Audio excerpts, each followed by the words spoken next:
Yo, what up, YouTube? So, Mayday has come and gone. Mayweather Guerrero has passed, and I'm here to just talk about it.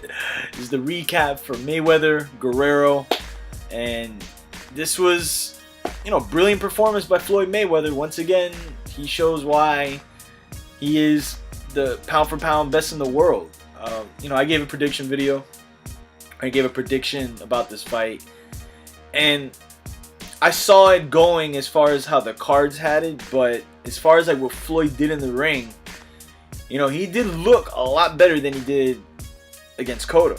He looked a lot fresher, and I don't think anybody picked up on this, but he looked actually a lot more chiseled, and I mean, he's always in good shape, but he just looked in phenomenal shape for this fight. And the early rounds, just like most Mayweather fights, he feels these fighters out. It may look like the guy is getting the best of Mayweather, trying to exchange and so forth, but once he figures out your rhythm, and once he figures out your offense, it's a wrap, man. And that's what I mentioned in the video is I think Robert Guerrero is going to find out how hard it is to hit Floyd Mayweather, and it is, man. Now, Guerrero did land shots to the body, and as I've said, with everybody who Floyd's fought in the past, the best chance that you have to hit Mayweather is during exchanges, because you're not going to hit him clean if you're the one initiating the offense, or if you're trying to hit him to the chin, or even if you hit him to the body. He's just a really hard guy to hit based on his defense, really his positioning when it comes to the distance he keeps himself with these fighters. And Guerrero just, he's a flat-footed, slow puncher. I mean, Guerrero showed little signs of activity throughout the course of the fight. I mean, the one thing I'll give him is that from rounds 1 to round 12, it didn't look like he was quitting in the fight. I think it was just a situation where he was in there with a guy that's clearly 2 classes above him. Is Robert Guerrero done as a fighter? No, because they're already talking about a fight with him and Victor Ortiz in September, which could be a good fight.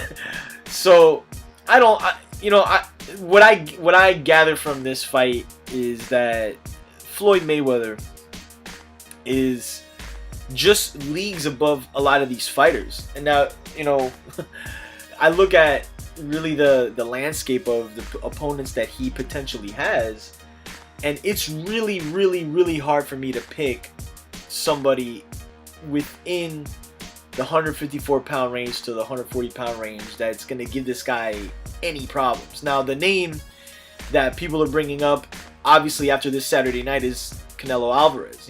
Alvarez is coming off his win over Austin Trout, who many thought was going to beat Canelo. And Canelo showed, that he is ready for the elites. He's ready to fight the top competition in his weight division. So now the question becomes, is this the next fight? Mayweather versus Alvarez? Well, I mentioned in the prediction video, don't expect that to happen in September, okay? Boxing is a business. All of us who follow boxing religiously know how boxing is sold in this generation. And I truthfully don't see Mayweather versus Alvarez happening in September. First off, because of the fact that, granted, it is a Mexican holiday, but it's not a premier date for boxing as far as the big scheme of things. I mean, it's a Mexican holiday. I think a fight with, featuring Canelo or featuring a Juan Manuel Marquez or so forth, that'll gain interest. Now, and obviously people make mention of Mayweather versus Victor Ortiz that happened the year prior, 2 years.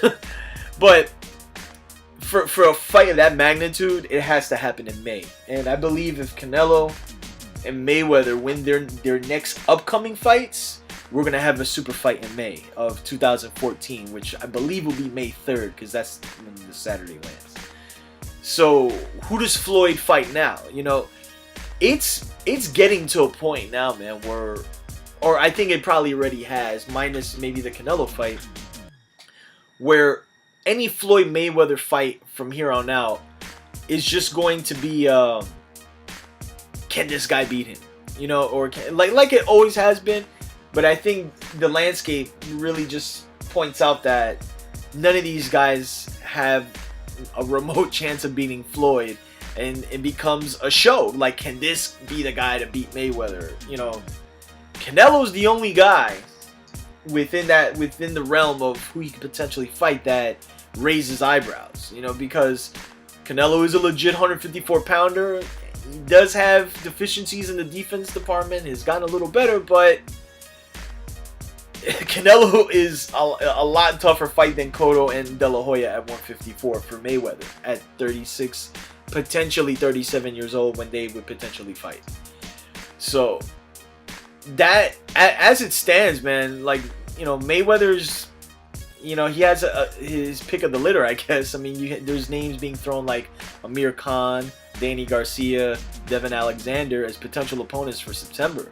And with Canelo, I think it's pretty clear he's going to fight Miguel Cotto. You know, Cotto wants that fight. That's a big money fight. Puerto Rico versus Mexico. I believe that's going to be the September date, September 14th date that they're looking for. Because out of Marquez and Bradley and Mayweather and Alexander, I think that's the highest selling fight that you can make. Or it's the most attractive fight you can make. So expect to see that or hear about that being made during the summertime. Floyd did say he injured his hand in the fight against Robert Guerrero, so the question marks are coming up as whether he will fight or not in September. But as the story was released today, he said that the injury won't cause him to back out of a September fight with whichever guy he's going to fight. So we'll have to see how everything transpires, because that's just the reality of those two meeting up. I think it's going to be Cotto versus Canelo and Floyd versus, you know, to be announced. But I think it's either going to be Amir Khan, Danny Garcia, or Devin Alexander. I think those are the three top potential opponents he could face, and they're all Golden Boy fighters. Let me know what you think about the fight. I thought, like I said, I thought Floyd had he put on a brilliant performance. It showed that he's still got it. You know, he's you know, I mean, he's got haters and so forth, but the one thing about him is that you can't deny the talent, man. You can't deny how good this guy really is. But I guess we will be anticipating who he'll be fighting, and then we'll look to see who Canelo Alvarez is going to be fighting. Look for it to be Cotto. So, like I always say, subscribe, hit the links, and let me know who you'd like to see either guy face, if not one another, up until May 3rd. And I'll be back soon. Peace.